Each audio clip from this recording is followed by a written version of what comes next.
In 1994, Rwanda was experiencing one of the bloodiest genocides in African history. In just 100 days, it was reported that 800,000 Tutsis and moderate Hutus had died in a government-planned slaughter, and millions more had fled the bloodshed. The country of Rwanda lost 30% of its entire population. The average life expectancy was just 21.9 years. Its already meager economy ceased to exist. Its infrastructure was devastated, and all semblance of a social fabric had evaporated. Fast forward to 2022. Although not all streets are paved, they are remarkably clean. Drivers abide by the speed limit, and police never demand bribes. Healthcare is affordable and widely available, and the homicide rate is even lower than in the United States. There are nicely constructed, robust residences, and there is an enabling environment for businesses to thrive. But how is this possible? How was this African nation able to turn its fate around this quickly? What has occurred in Rwanda over the past 30 years is nothing short of a miracle, considering what happened in 1994, coupled with the lack of significant natural resources. Unlike most countries in the region, which have stagnated or become worse almost every metric, including life expectancy, infant mortality, GDP per capita, violent crime, and poverty rates, has dramatically improved. Rwanda went through one of the worst things possible, yet they have rallied together strategically to transcend beyond the bitter adversities of their past to become a dominant figure on the African continent. But how exactly did they get there, and how have they been able to become such a significant economic player? I think it's just ridiculous, because there is nothing like human rights minus these things we are talking about. What we are talking about in terms of development, these are human rights. Development, schools, education, health, and food security. And you know, when you see now the level of poverty has decreased almost by 60%. So these people, these human beings with improved lives and participating in that themselves to improve their own lives, gets lost in what the whole list you've been spelling out as if, you know, what is in Rwanda is really hell. In fact, forgetting the hell that we have gone through, that we stood against and sorted out when you were there just talking about more or less nonsense. Because do you reject the accusations, for example, it's from rubbish, International? absolute rubbish. You reject Rwanda that? is completely different from what it was 25 years ago. In fact, maybe you need to be looking around in Europe. You are violating people's rights. When we have this problem of people being bundled and sent back to sink in the Mediterranean and so on, and so many people being mistreated in your own countries, why don't you talk about your human rights and stop just offloading human rights and all kinds of things, and another world where people are just people who don't know. But these are our human rights. It's not, when we respect the things we respect in our countries, it's not for you, it's not for anybody else, it's for ourselves. Is it not So universal? you don't see it right? there. You don't, yes, it is universal, but you don't sit there. If it is universal and you believe it, then you don't become the judge yourself. You don't start telling the others what to do, what they should not to do, or that what they are doing is not to your satisfaction. Who are you? Well, I'm not sure if we're talking about me personally. Well, you are the one actually raising these questions. So I think you better interpret it properly so that it is well understood. Okay. I could see you asking questions in a manner that you want to influence the ones listening to us. But that's not correct. Okay. Yeah. I'm raising it once again in the context of the United Nations Development Goals. No, United Nations is us. You see, United Nations is not something alien somewhere else. Yeah. It's actually us. We participate. And the framework for this entire development. And by the way, I had been leading the Millennium Development Goals before Sustainable Development Goals. I was the co-chair of that, with other leaders and some of the leaders in Europe. So you don't turn around, it's like you want... So you believe that there should be scrutiny on human rights in Europe, in Africa, No, in I all believe countries? that you shouldn't be there belittling Africans or leaders of Africa who are trying Oh to... no, but the conversation about migration is a real conversation about human rights. So you believe that there are valid human rights concerns to be taken into account in this conversation? Even in Europe, not in Africa. Not in Africa? In Europe. In Europe, not only in Africa. Not, of course. Yeah. I tell you, half of my life I've been living in the trenches, not sure of living to the next day. I didn't fight to be the president of my country. Never. It came by accident, I think. So I was fighting for my own rights, which anyone in any human rights organization could not give me. And even now cannot give me or cannot give Rwandans. So it's cynical and absurd that anyone would just be there talking about violations, you know, me as the leader of my own people to be accused of violating their rights is just an absurd insult. Committed widespread acts of rape against Tutsi women and girls. Kagame and the RPF immediately started fighting back, and over the next 100 days, over 800,000 Tutsis were massacred. The killings continued until the RPF had taken control of Kigali, the country's capital. At that time, the damage and killings caused was unfathomable.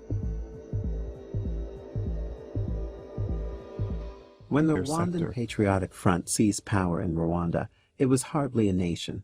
77% of all Tutsis had been exterminated, and the remainder had been traumatized for life. In addition, millions of Hutus fled the country out of fear that the RPF would exact revenge. In total, Rwanda lost about a third of its population. Nearly all of the infrastructure had been destroyed, the economy was barely producing anything, and there was still a great deal of social unhappiness. How could you ever restore such a failed state? The international community, who had turned a blind eye to the mayhem all this while, deemed the country to be unsalvageable. Following the incident, the RPF took 3 actions. The first was the quick formation of a transitional administration led by RPF leaders, a government that was extremely accountable, effective, and designed to combat corruption. The goal was to create a nation devoid of ethnic divisions and to stabilize, correct, unite, and unify it. The second goal was to prohibit further acts of violence by employing the military as police and putting as many of the offenders in jail as was feasible within a nation. Massive sums of money were poured into Rwanda by the UN and other individual countries. The first year following the conflict saw the provision of almost $700 million in humanitarian aid. This assistance allowed for the reconstruction of the infrastructure, the renovation of the healthcare sector, and the reopening of schools. By 2000, Rwanda's condition had stabilized and was gradually getting better, even though it was still in bad shape. Despite his assertions that he never wanted to enter politics, Kagame was appointed vice president of the interim government when the current president was forced to resign. He was also in charge of the national army. Kagame was sworn in as president of the country in 2000. In the same year, Rwanda launched its ambitious development strategy, Vision 2020, which aimed to transform the country into a middle-income country in just 2 decades. This ambitious development strategy was founded on 6 main pillars: agriculture, human resources, fast-paced infrastructure development in the private sector, and strong governance. However, the unstated top priority was to prevent another outbreak of violence in the country, even if that required ruling it with a tight grip. With Kagame winning the first election, a new constitution was put into effect by 2003.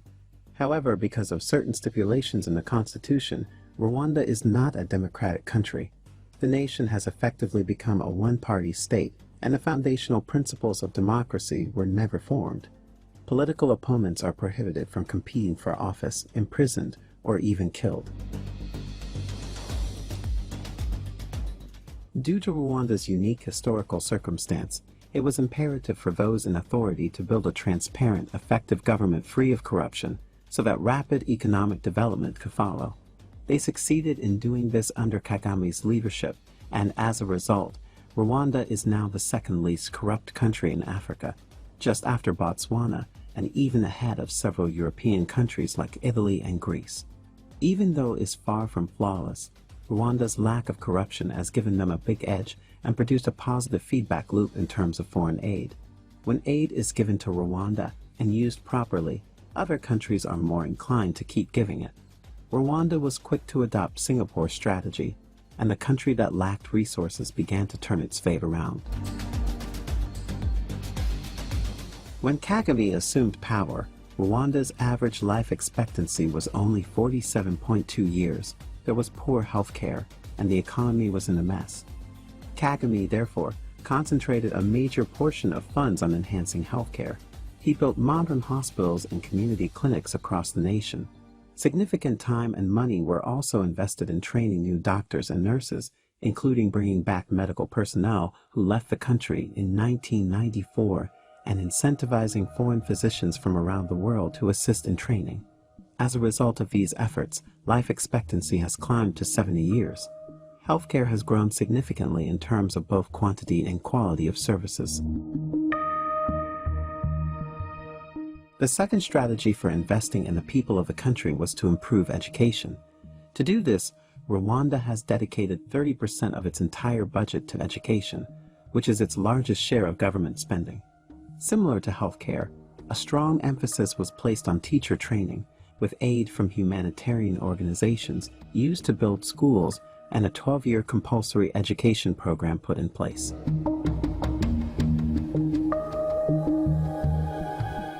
Today, Rwanda has a 98% enrollment rate in basic education, up from less than 50% in 2000.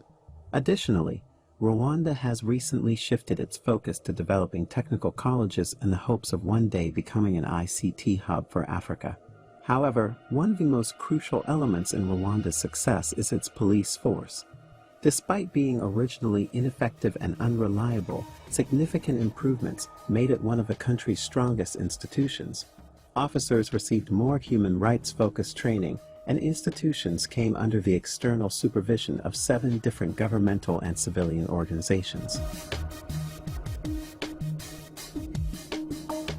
Subsequently, reforms mandated that the police force cooperate with their communities by frequently communicating their objectives, setting up toll-free anonymous phone lines, and actively seeking community input on how to better prevent crime.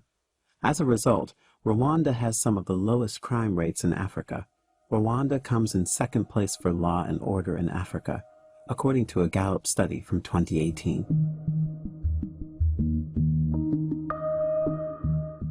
The government was able to enact policies that unlocked Rwanda's economic potential because of the solid foundation it built in the healthcare and educational sectors. The government heavily invested in infrastructure to support growth, including the construction of roads, the installation of major hydropower facilities to finally deliver electricity, and most importantly, the Kigali airport. Due to its geographic isolation, Rwanda needed to strengthen its ties to the outside world through air travel and commercial exports. The infrastructure for transportation greatly reduced Rwanda's transportation costs, which made exports considerably more competitive. The government has invested in a 2,300-kilometer, $95 million telecommunications network, which has helped Rwanda become the third most internet-connected country in Africa. Rwanda has been extremely fortunate in that the cost of its primary product, the demand and price of coffee, has climbed significantly since 2001. However, Rwanda wanted to diversify its economy and move away from being entirely dependent on the coffee sector.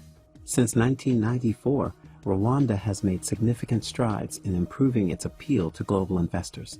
Taxes were decreased, export tariffs were lowered, and the procedures for forming a new company and conducting business within the nation were simplified. Unessential rules were eliminated, and laws governing the enforcement of corporate contracts were reinforced. According to the World Bank's Ease of Doing Business Index, Rwanda significantly improved its business climate, going from 142nd place in 2008 to 29th place in 2019. This made Rwanda the nation with the greatest improvement globally. Additionally, Rwanda is becoming much safer, which has contributed to a significant rise in growth across all industries, but particularly in tourism, which is now the country's main source of foreign investment.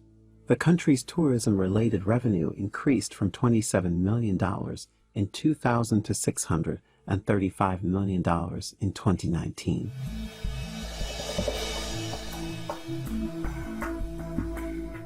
The fastest-growing industry has been the service sector, which includes tourism as well as banking, retail, hotels, transportation, communication, and other essential services. This sector has contributed to economic diversification and the creation of higher-paying jobs. To help the nation's efforts to lower its trade imbalance and advance local manufacturing, the government, through the Ministry of Commerce and Industry, has introduced a Made in Rwanda policy. This is a comprehensive roadmap designed to improve Rwanda's domestic market through value chain development and thereby increase economic competitiveness. Rwanda is one of the fastest-growing economies in the world, with an average GDP growth of over 8% since 2000. The ordinary Rwandan is considerably wealthier, healthier, and more educated than ever before. There is no longer a food crisis. Citizens no longer have to worry about crime and violence, but not everything is perfect. Despite its growth, Rwanda is still considered a poor country. 70% of its people still only consume food that they grow themselves, and there are few opportunities for employment.